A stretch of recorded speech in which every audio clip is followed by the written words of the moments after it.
He was abducted by non human creatures multiple times over the course of his life when he was a child. He was compelled to come forward after hearing David Grush's testimony, hearing Congress openly discuss this. Seems like there's been more widespread acceptance. Members of the military coming forward and talking about this, so it perhaps is not become not as a taboo subject as it once was back in the day.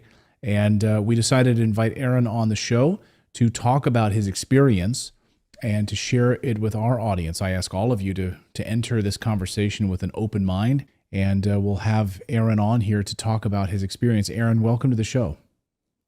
Hey, thanks for having me. This is really, really great to be here. Well, my pleasure. I first learned about your story. I think I saw you make a post about it, and I don't know how it was presented to me, but I started going through your story, and I've heard this before.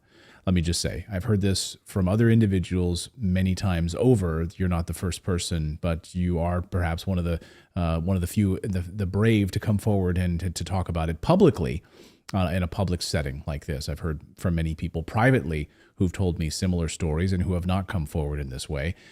So you came forward and shared your story on X. Maybe for our audience, you could just provide a little bit of context here as to what happened and then why you decided to come forward many, many years later. This happened to you as a child, yes?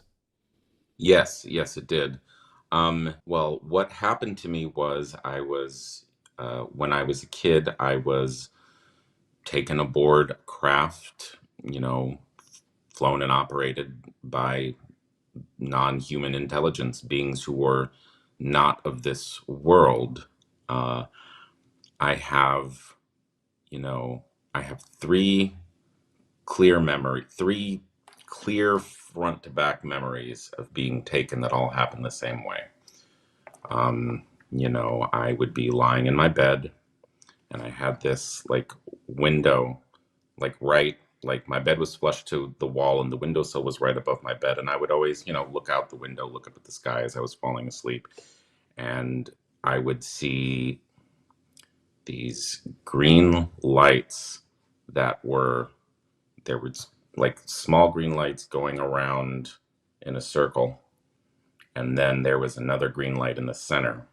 And I couldn't tell at that point what the craft looked like other than it was just disc shaped.